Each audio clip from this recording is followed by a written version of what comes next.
So yeah, anyway, last lecture, so bittersweet. This will be a wrap-up lecture and moving forward in research applications.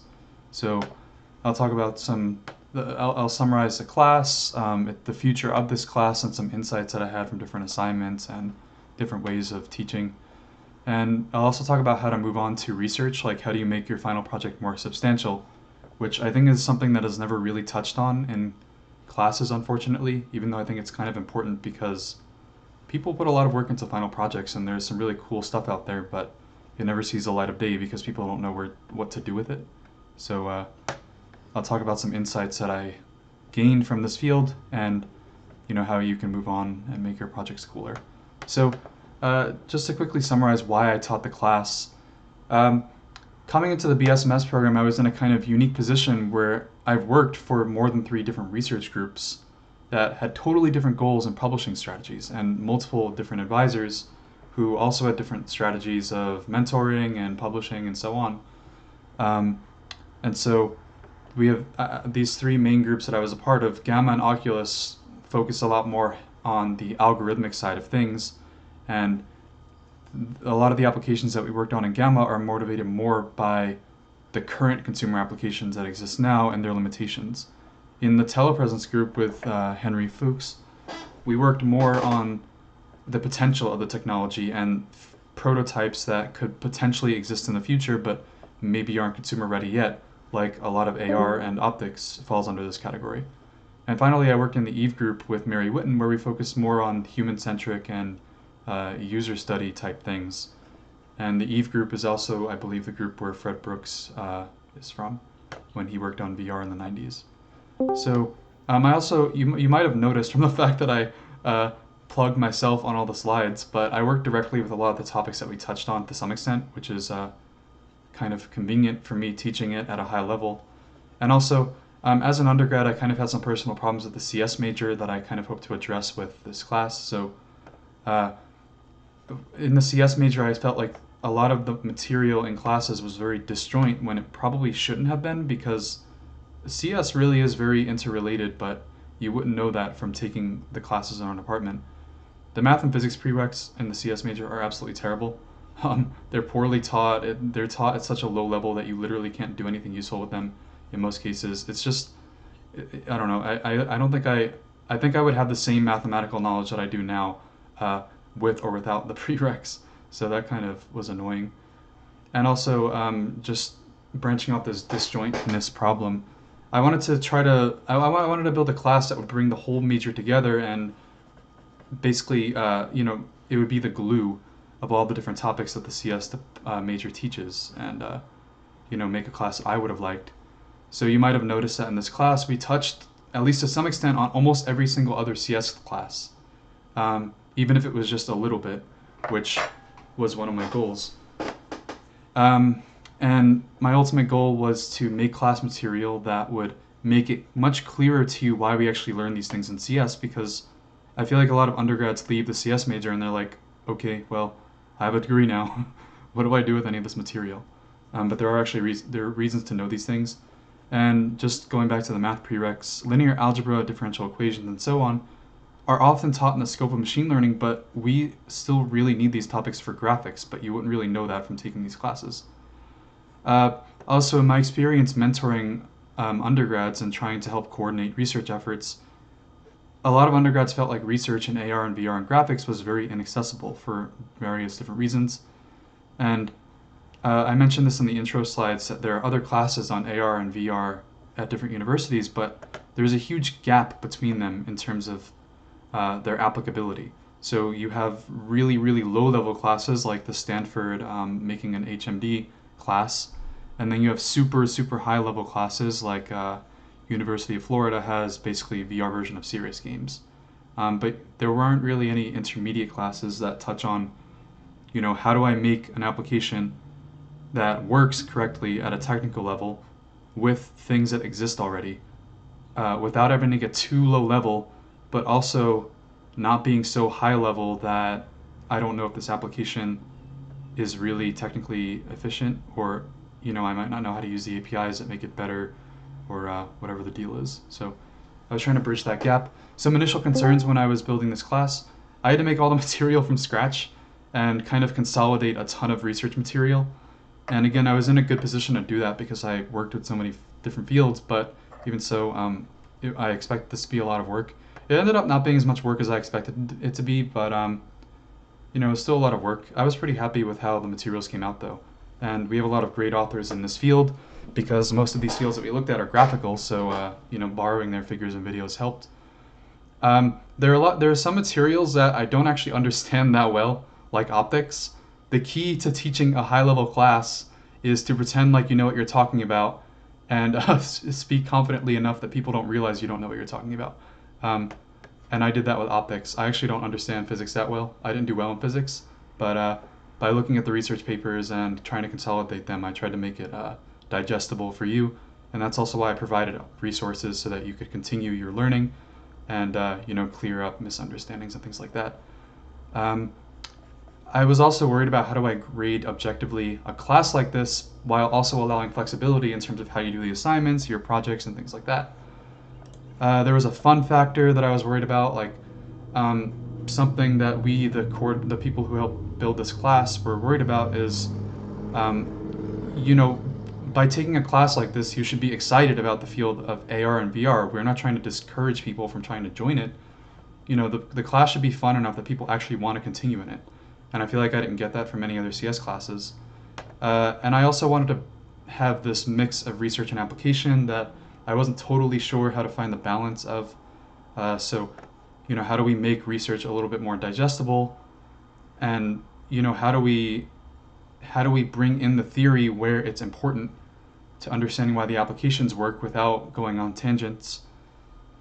So moving on, my goals for the lectures were I wanted to show you a lot of different ways that the same topic is approached. So locomotion, there are so many different locomotion methods that are useful for different things.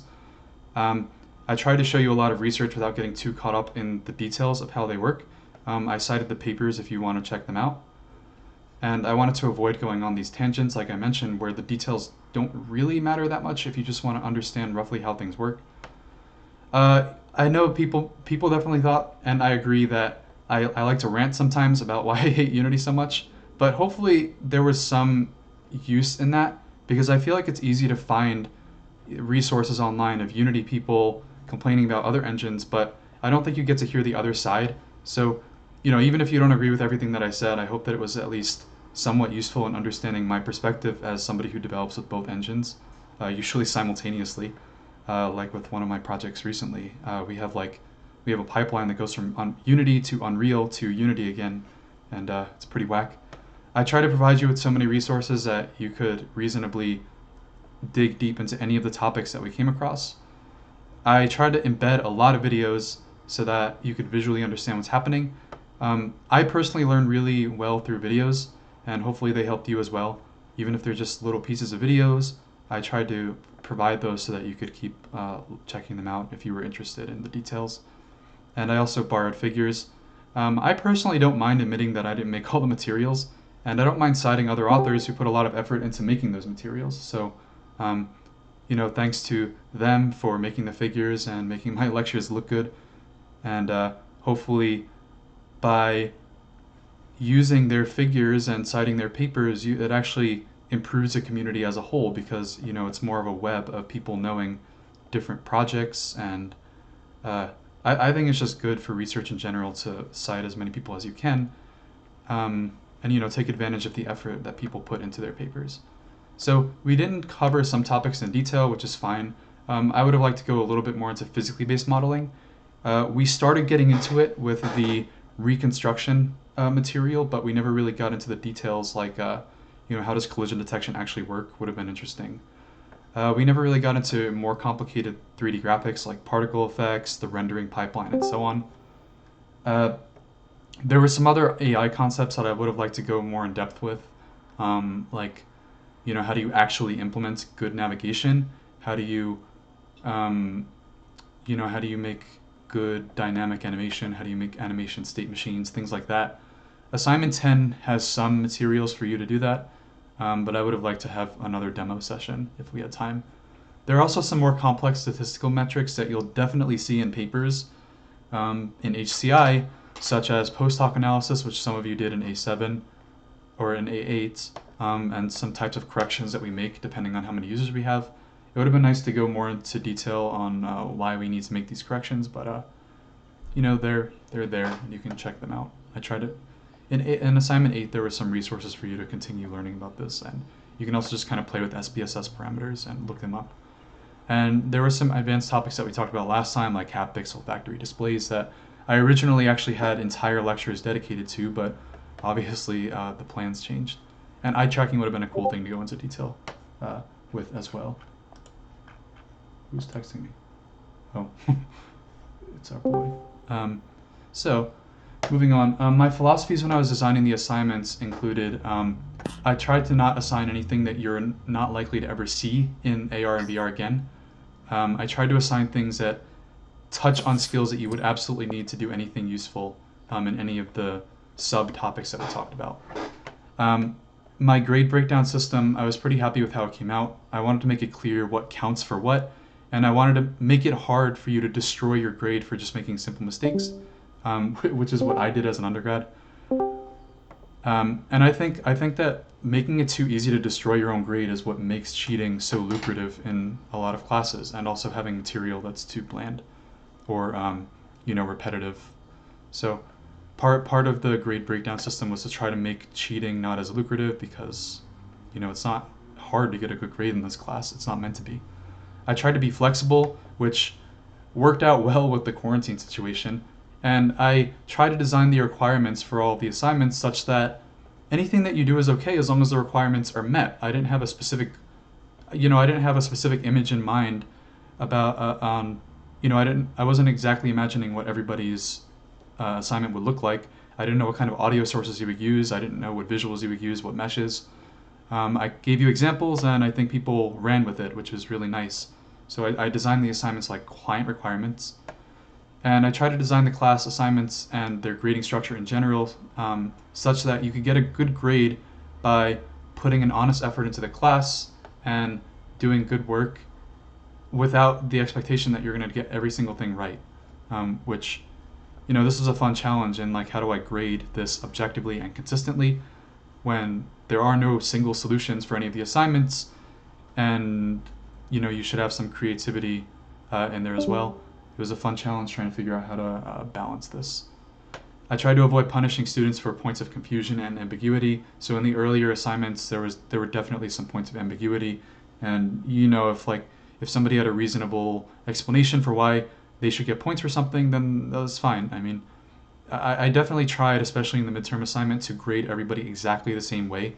In fact, the reason the midterm assignment took so long to grade was because I did a cocktail shaker style where I went back and forth to make sure that everybody lost points for exactly the same thing. So I tried to make it really consistent. Hopefully, it became obvious with some assignments that programming is not the only thing that you need in AR and VR to make your app effective. Like, a lot of the assignments didn't have any programming at all. Like assignment 8 had, you pretty much just needed one line of raycasting, and that was it. Everything else was about the setup.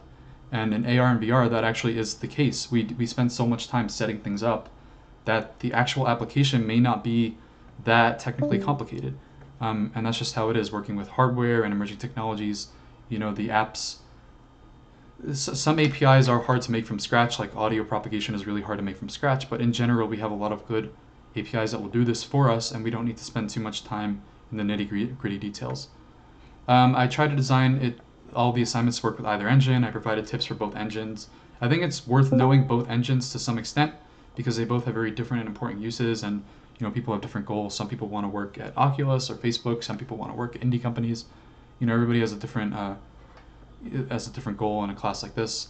In terms of logistics, about a third of the class used Unreal, and the rest of them used Unity, which there were actually more Unreal users than I was expecting, and some people switched halfway through because they got frustrated with Unity, which is fine.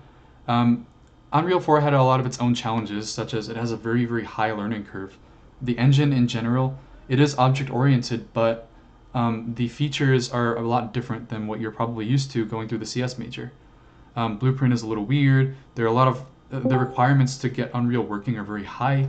there are so many parameters in game object and actors that it can be a little bit hard to tell where things are. So Unreal 4 people had their own challenges. People in Unity had plenty of challenges as well, such as Unity crashing, being unstable in general. Some people ran into really weird rounding errors and scale lossiness, especially. A few of you had the problem where scale would randomize every time you reattach something. I have this problem too when I do any kind of local transform stuff in Unity. It can be a lot. Once you know Blueprint, C# is actually much slower to program in. Unity is also not, it's thought of as a multi-platform engine, but it's actually really not, especially in VR where it's not trivial to switch from Android to Windows and vice versa. You can't draw raycast, which many of you have realized is a huge problem in VR, where we need to know where things are pointing. If you are bored over the summer with quarantine and stuff like that, or your online internship, I would recommend trying out the other engine over the summer if you get the chance. I try to give you plenty of tips and resources throughout the assignments. The way that I see a class like this is that exploration is not that easy, especially for undergrads who may not be conditioned to think this way. So, I mean, if exploration was so easy, research wouldn't be so hard to join and get into, as I'll talk about in a little bit. So I tried to be more like an advisor than a lecturer, because I agree that a lot of problems in this area are not intuitive, and a lot of bugs that you ran into, you probably couldn't have reasonably solved by yourself. And I think that that's okay in a class as long as the class is forgiving enough. And I also tried to make the class not boring. Because a lot of people did have game dev experience, a lot of people were from serious games or have used Unity or Unreal before, so try to make it not too boring and not too difficult for the newcomers. Some goals that I had for the assignments. Assignment 1 was just setup. I just wanted everybody to have the Oculus Quest set up. The Oculus Quest used to be such a pain to develop for, especially over the summer where there were basically no resources to get it working correctly. That's why assignment 1 was way too detailed. And then assignment 2, I just wanted you to come in contact with a game engine in the simplest way that you could, so you were just hitting keys and getting things to collect.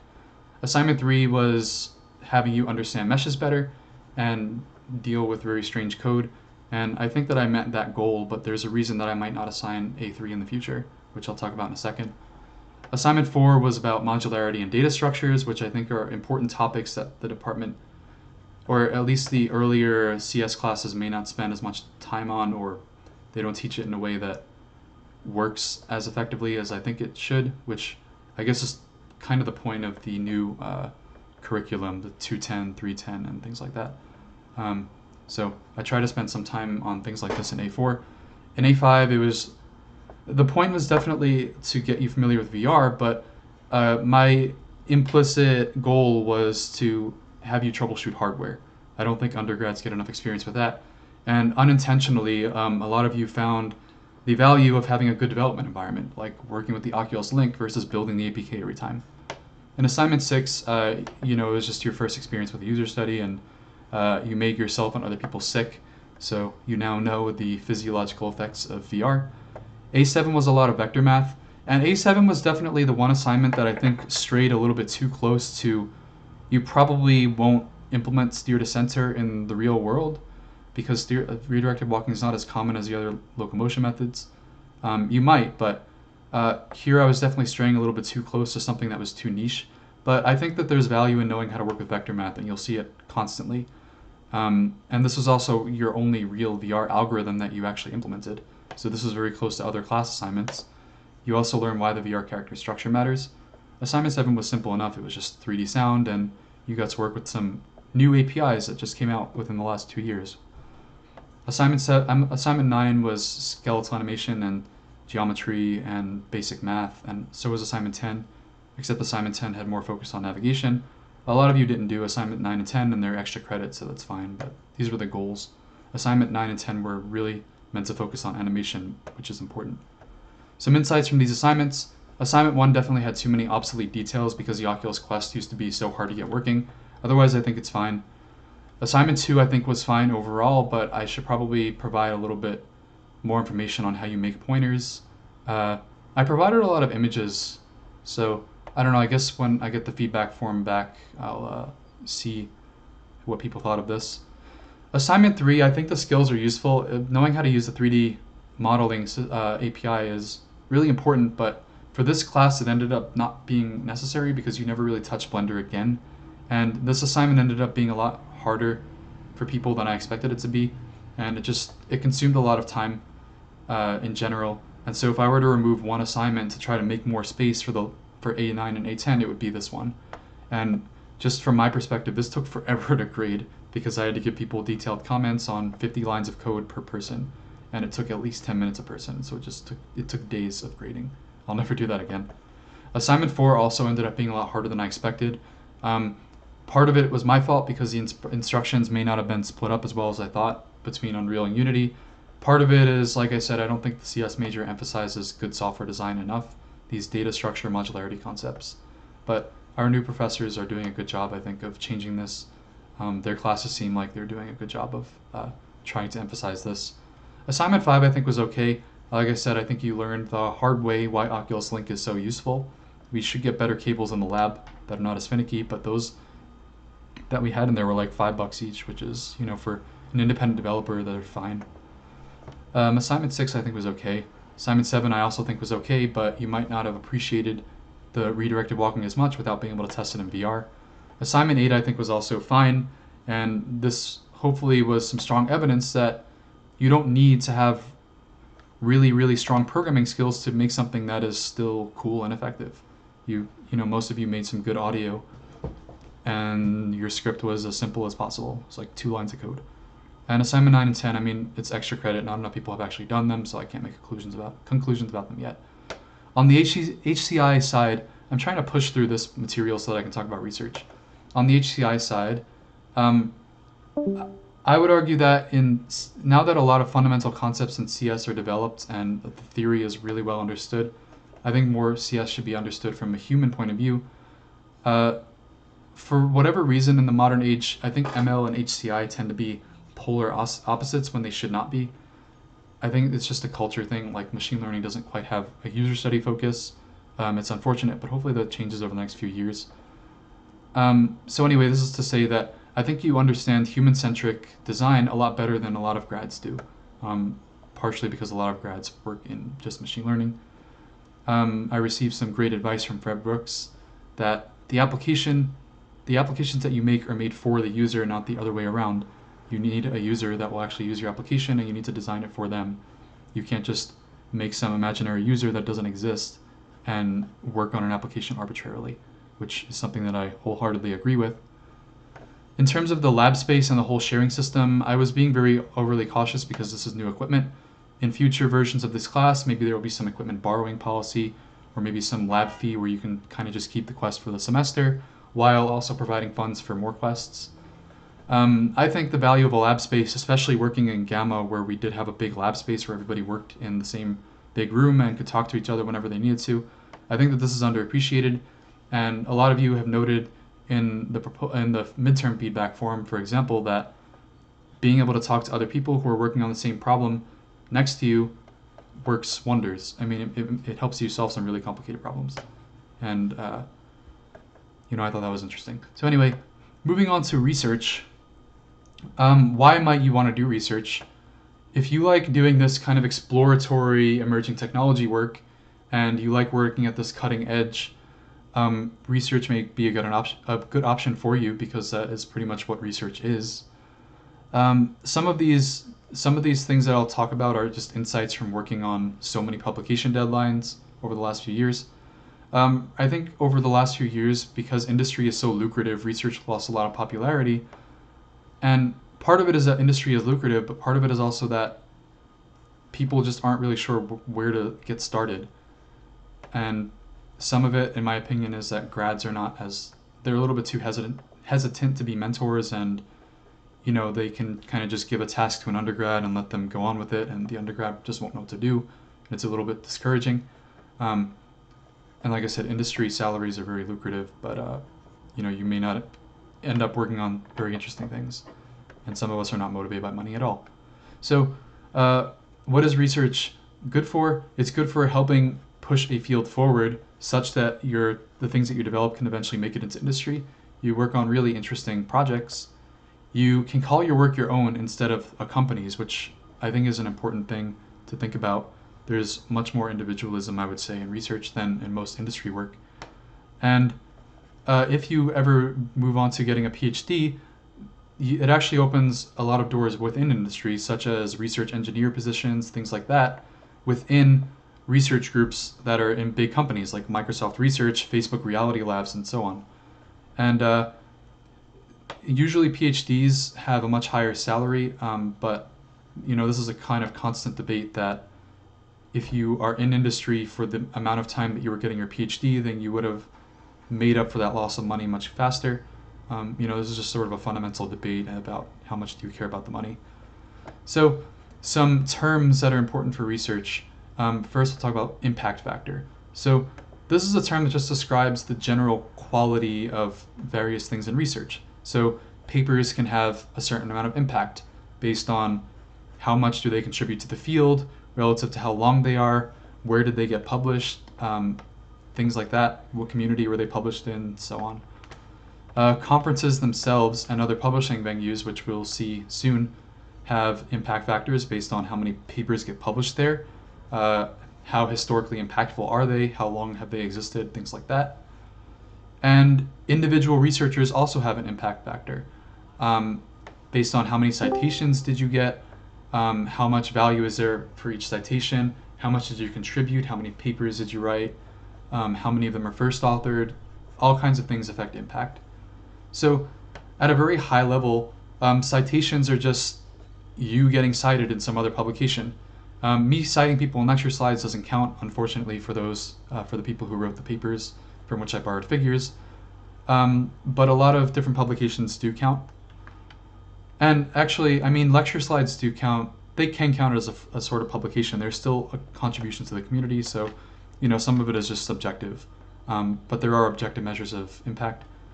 If you want to gamify it, citations are sort of like the experience system of research. So the more citations you have, the more experience you have. But citations are not equal. So how much a citation matters is affected by how good the paper is. Did it get accepted to a conference or a journal? Did it get accepted to a good conference or a journal, etc.? So for example, we'll see some examples, but the impact of, SIGGRAPH is not TBCG, it's TOG. The impact of like a SIGGRAPH journal paper is much higher than something at like I3D, just objectively speaking. And just for reference, a lot of researchers and professors will have at least 1,000 citations. But again, I'll mention this in a bit, but the number of citations actually doesn't matter that much. It really does vary depending on goals. There are these other metrics called H-index and I-10 index, which measure basically the same thing. They measure your impact factor, and the goal is to have a lot of high impact publications. So if you want to gamify it, you can think of it as like your level in research. And what a good level or index is, it depends heavily on which field you're in and your personal goals and so on. So, I was just showing you the Albert Einstein example. Albert Einstein was important in physics research. Physics is a much bigger field than computer science, I would argue. So he has a much higher H-index than most CS researchers will. Even the most impactful CS researchers in the field will probably never achieve that kind of H-index. And that's just, it depends on which field you're in. And I also have an example of myself, which will be shameful. But anyway, again, for reference, just to know what these values mean, most higher impact or well-known researchers will have at least a 20. That seems like a value. That seems like a threshold between like being a grad student and being somebody who's well-known or a professor or something like that. But again, it varies a lot. And how much time you spend in the field also affects it. So here it's just showing you how H-index works. So there's an axis for how many publications you have and how many citations you have. And the more you want to find a balance that increases the size of or the length of a side of this box. And that's basically what H-index is. And I-10 index is sort of the same, except it has a threshold. Like I think it only factors in papers that have at least 10 citations. This is a graph that shows you how H-index could typically change over someone's lifetime. So in the early days of somebody's career, they when they're not necessarily an advisor, but they're somebody who's a first author on a lot of papers. Their H-index may increase linearly or even accelerate in some cases.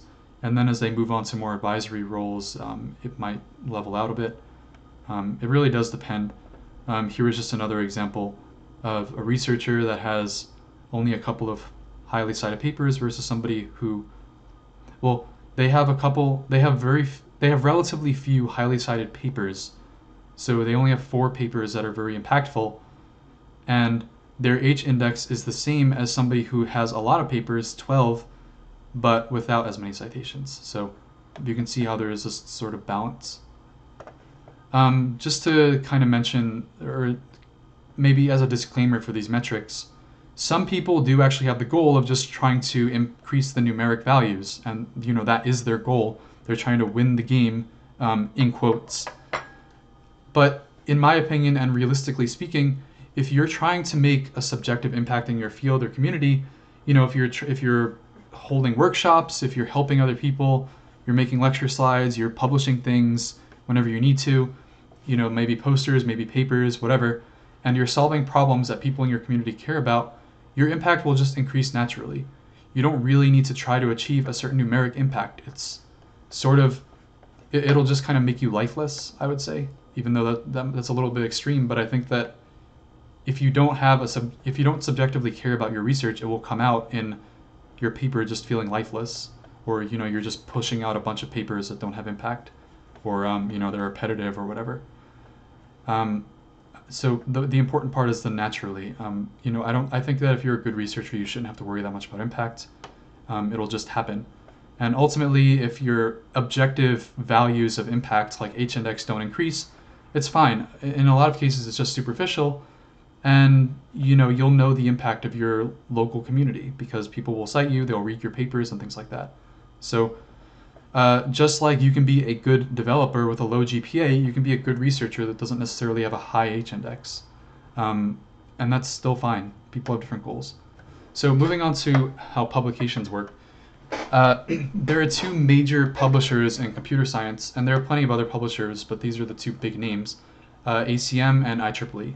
So both of these particular names, they have a lot of different types of publications across a lot of different fields. So you have like AR/VR, you have machine learning, you have robotics, there's a conference for everything basically.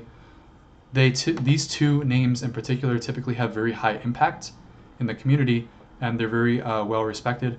ACM tends to have higher impact, but it depends on the field most of the time. Like IEEE, I think, tends to be higher in robotics. But for graphics, I think ACM is definitely higher.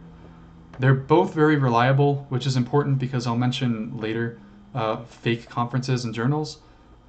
With ACM and IEEE, if these names are attached, you can be pretty sure that they're not just going to steal your work, and your name will be attached to that, and you'll still be able to publish afterwards. And you don't have to worry about them trying to ruin your reputation or anything, which can happen with some of these fake conferences, which just kind of steal and amalgamate papers. It happens, unfortunately. They do have very expensive fees to attend one of their conferences. Like some conferences are more than $600, but usually you don't pay independently. Your department or company will pay for you and for your transportation and stuff like that. And as we talk about names of conferences and popular conferences, I just want to note that ACM conferences usually start with SIG, which is Special Interest Group.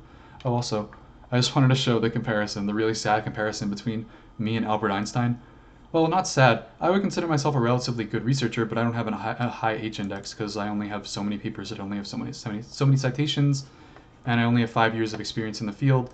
Albert Einstein and his papers have existed forever, and he has a ton of citations, so his H-index is really high, and his field is different. So on Google Scholar, you can see H-index and citations, and it does to some extent affect how other people perceive you, especially if they don't know who you are personally.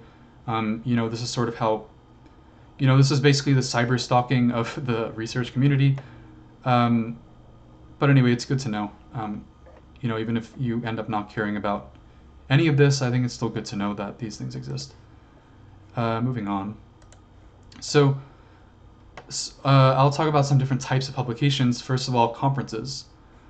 Conferences have set submission deadlines, and you usually at least one person on the paper needs to submit or they need to present it in person in front of the audience usually consisting of other people in the same community, or at least other CS people.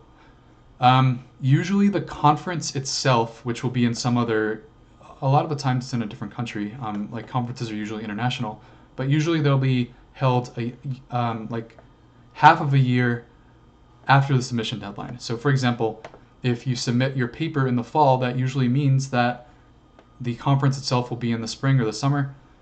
There are typically 2 tracks, although this is changing a little bit. Short papers are usually 2 to 5 pages, long papers are usually 5 to 10. There is such a thing as paper to impact ratio, so if you submit a long paper but most of those pages don't actually, a lot of the details are unnecessary or just clutter or fluff material, this will negatively impact your reviews and the impact of your paper and how reviewers see your paper and whether or not they accept it and things like that. It's starting to become more and more rare to split these categories because the ratio itself is usually sufficient to tell if the paper is impactful, but some conferences still do this. As a rule of thumb, and this isn't always true because there's a lot of overlap between these conferences, but VR deadlines are often, VR and just general graphics deadlines tend to be in the fall or winter, and AR conferences or AR deadlines for papers are usually in the spring. And I have a lot of examples to show you to kind of push that forward. If you want to figure out when the submission deadline of a conference is, you can look up the name of the conference and call for technical papers. So for example, for this conference in particular, SIG Asia, which I'll mention in a second, you can look up technical papers or call for papers, sometimes just called technical papers. And on this page, you'll see when everything is due. And sometimes the metadata is due before the paper itself. And ACM conferences often have a different upload deadline. So if you have a giant video or you want to submit your entire project or something like that, you can do that and they'll give you some time to do that.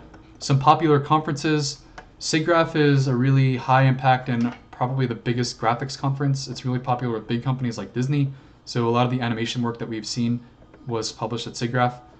There is a similar conference called SIGGRAPH Asia, which I think the reason that it was divided was because SIGGRAPH is just such a big conference that they wanted to split it. And it's like SIGGRAPH has such a low acceptance rate that they wanted to accept really good papers that they would have had to reject from SIGGRAPH simply because of space restrictions. They wanted to have those papers accepted to SIGGRAPH Asia if possible, or at least give people the opportunity to, they want to just give really good papers more space to be published. Anyway, SIGGRAPH's deadline is usually in January. SIG Asia tends to be in May, so if your paper gets rejected from SIGGRAPH like mine, you can submit to SIG Asia instead. SIG-CHI is a huge HCI conference. There are a lot of strange papers, but it's really popular in HCI. Its deadline's in the fall. SIG Access or SIG Assets is an accessibility conference in the spring, or its deadline is in the spring. All of these are going to refer to the deadline, not the actual conference.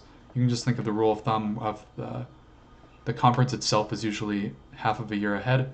So SIG Access, for example, will be held in the fall. ACM Multimedia is a general purpose multimedia conference, and it has things like visualization and AR and VR visualizations. UIST is for user interfaces. Again, there are a lot of AR VR papers here. ACM SAP is for perceptual studies and other types of user studies, like your A6. IEEE VR is probably the biggest VR specific conference, and this is in the fall, or its deadline's in the fall. ISMAR is an AR conference that is in the spring. In fact, its deadline is May 18th. IROS and ICRA are both robotics conferences, and as we know, robotics and AR and VR have quite a bit of overlap, so you often see AR VR papers here if you have robotics material in your paper. Eurographics is sort of similar to SIGGRAPH, except it's not ACM. It's just another big graphics conference. i3D is another smaller graphics conference, and CGI is, I believe, it has a relation to Eurographics. I think CGI tends to be where Eurographics rejects get pushed to, but I don't want to be quoted on that because I don't know, it depends year to year. MICCAI is a medical imaging conference in which you can see a lot of AR applications. There are some computer vision conferences like ECCV and CVPR, and NeurIPS sometimes has graphics material.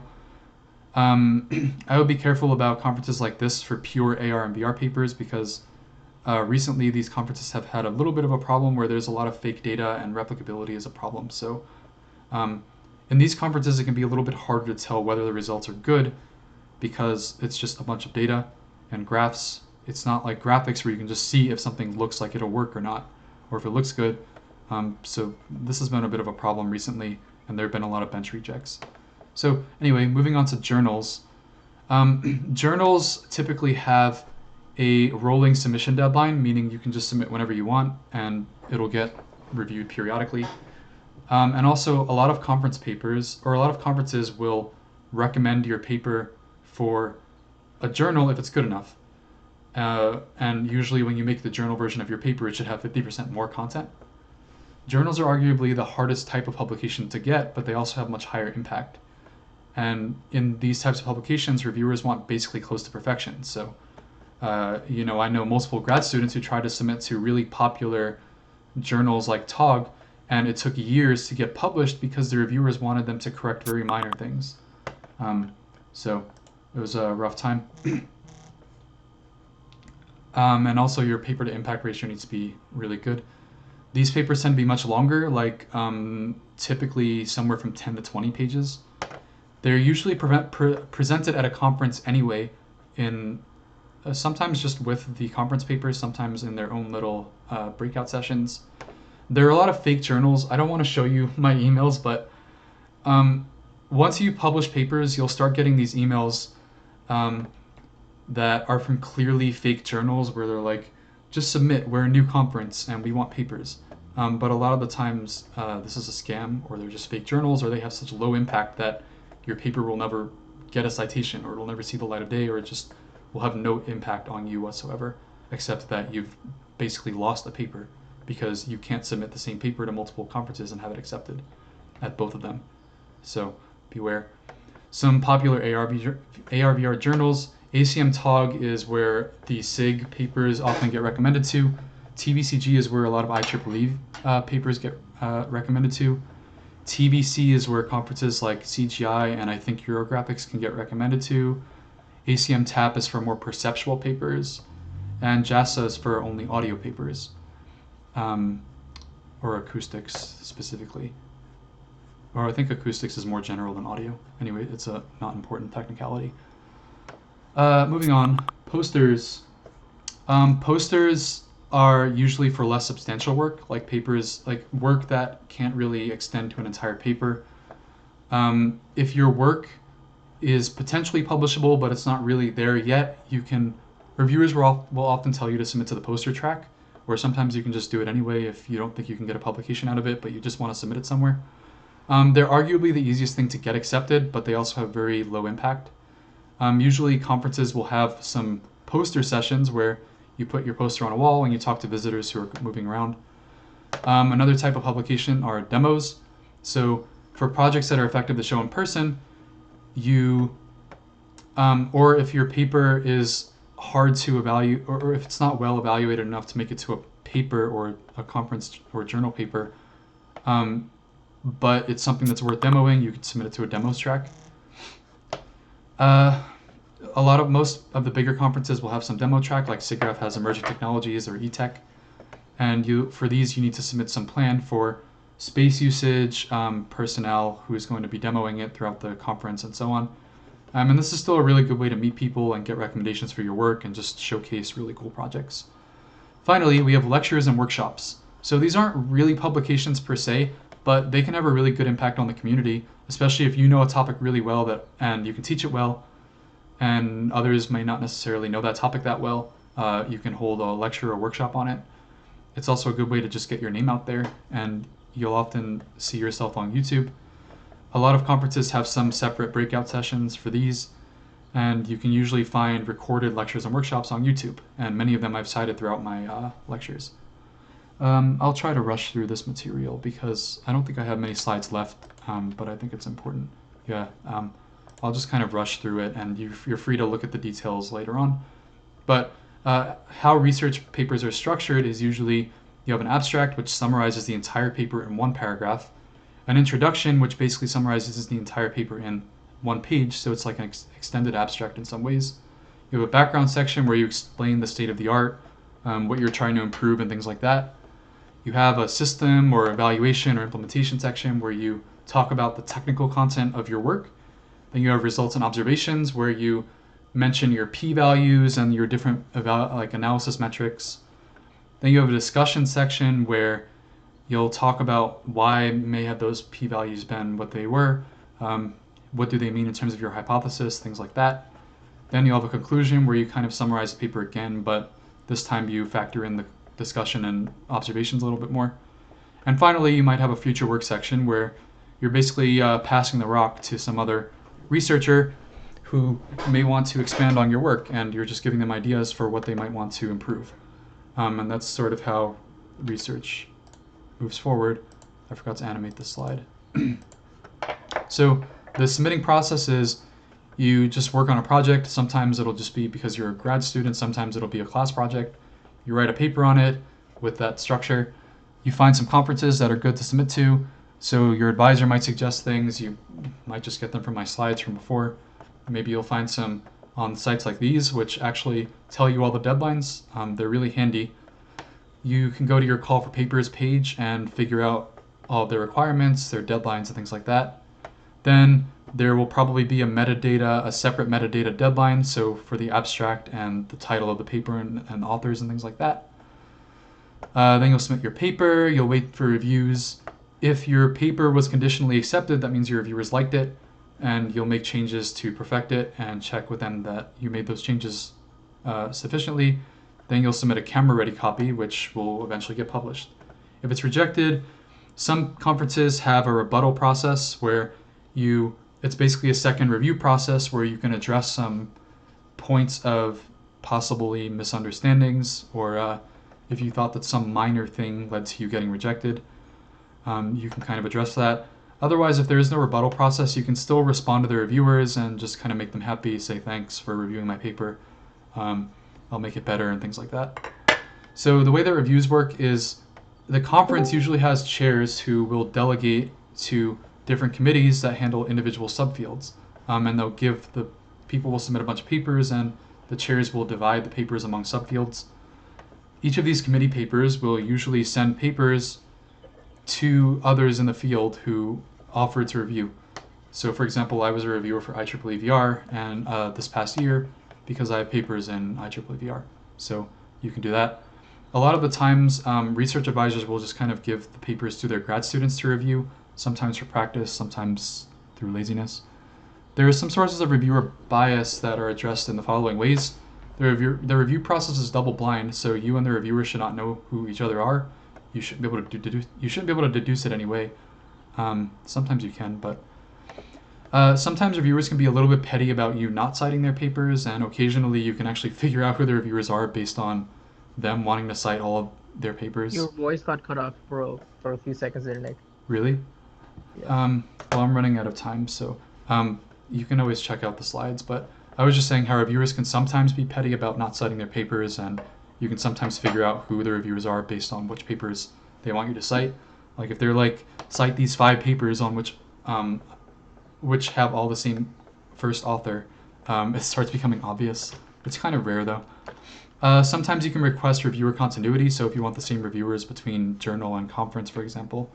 You cannot submit the same paper to 2 conferences at the same time for review. So that's an important thing to note. You also will have to do conflict of interest reports where you name reviewers who are co-authors or you're personally close to who you don't want to review your paper because it'll have some bias. Normally there will be scores from 1 to 5, so 1 is a really bad paper, 5 is amazing. And usually you want an average of the middle to be publishable. 3 is basically borderline in this case, and you want it to be slightly over 3. If you plagiarize at all, so if you steal figures or if you copy and paste entire sections, you'll get a desk reject where it'll just get rejected regardless of what your reviews look like. And we've done this before. We had to do this for a paper for VR, unfortunately. And sometimes it just happens on accident, with newer authors, it just happens. And like I said, sometimes reviewers can be petty, but you should normally think of them as just your colleagues trying to make your work better, because bad work is just bad for the community, and it can lead to misunderstandings in the field and fallacies in general um, about how the field works and which things work or don't work, things like that.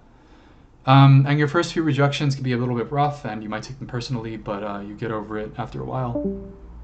And there's this kind of trick where you can submit a reasonably good paper to a high-end conference and not expect it to get accepted, but if your paper is reasonably good, reviewers at higher-end conferences actually tend to give much better reviews than lower-end conferences. So this is a kind of good trick to get feedback. So I think this is my last major slide on research. How do you actually get authored? There are a lot of ways of doing this, like just getting a foot in the door or actually getting a paper. So for example, you can volunteer. Conferences like SIGGRAPH will have student volunteers, and you can sign up and help out, help with demos, just get familiar with research in general, check out a lot of cool demos, or help hold them.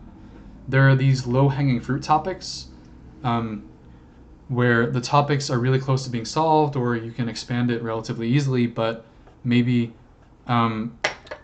you're like, oh god, what is happening here? There are these projects that like maybe your colleague just doesn't have time to work on, or they don't want to do, that you can easily get a publication out of. Like I have a lot of these that people can kind of just grab if they want to work on something. You can work on skills that grad students tend to be really bad at, like making figures and videos, especially things that have 3D in them, if you know how to render and work in Blender. You can make demos. Like one of the reasons that I was able to get a lot of publications as an undergrad was I just make demos in Unreal and Unity. And the grads couldn't do it themselves, so they relied on me to do it. And that's just an easy way to get co-authored, especially you guys, since you know game engines now. You can work on things that the grads don't want to do or they don't have time to do, like holding user studies, proofreading, the analysis portion, generating graphs and things like that. As for first authoring, where you are the primary author, the first name on the paper, it is important to try to get first author papers if possible, because you being the first author will have the most impact of any other type of paper that you're co-authored on, because usually the impact is divided between co-authors and the first author gets the most impact. And also, to graduate a PhD, it's pretty typical to need 3 publications at high impact venues like SIGGRAPH or IEEE VR. And you can kind of brute force first authoring in some cases. If you have a paper that can be AR or VR, for example, you can kind of change its focus by writing it a little bit differently and submit to some different conference. Or if you have some paper that has a lot of different modules or is like a pipeline or something, you can split it and study individual portions of the pipeline. In my experience, just in my publishing experience, the first authored work and your own personal projects will just kind of come naturally as you work with other people on things that you're co-authored on, like making demos and things like that. The skills just kind of build up, and you'll eventually find something that you want to work on, that you have the skills to work on, and it just naturally becomes a first author paper. So that's the end of the research portion. Hopefully it was a little bit helpful. As for the last logistics of this class, I'll open up the feedback form soon and give you your rubric for the final project submission. If you have to choose one of the feedback forms, I would recommend my own Google form that I'll share, because it won't have a time limit and you can just submit it whenever you want, and it'll have more useful questions. I'll ask you feedback for individual assignments and parts of the class and things like that, like the midterm form. And if you're not graduating yet and you have some extra time, there are still things that you can do to keep working on, or if you don't already have a job, you can keep working on this kind of stuff. For example, you can TA or LA for this class in particular if it's taught in the future, or similar classes such as serious games, software development, virtual worlds, graphics. You can work with people in the App Lab who might have interest in AR and VR, like with Carver. There is an independent research class, so for example, if you want to work on AR, VR, you could always try to get in with Professor Fuchs, and he has all kinds of cool ideas you can work on. You could try holding VR workshops at hackathons, which is what I did. And yeah, anyway, thanks for a great semester. Hopefully you found something in the class that was interesting that you can continue with and keep learning with the resources that I provided. Teaching the class was really fun, and it wasn't as stressful as I was expecting it to be the semester before. I was kind of worried that it just wouldn't work out or that something would go horribly wrong. Technically, the quarantine is a form of things going horribly wrong, but I think it all worked out, and a lot of you had really good final project ideas, and I'm excited to see what the final projects look like. And if you want to contact me in the future, my new email will be nick1@umd. I'll try to get Nick at UMD when I can. You can hit me up on Facebook or LinkedIn or whatever. I'll be a Gamma at UMD, continuing a lot of the research that we saw. So, yeah, that is the last lecture. Thanks. I'll see you.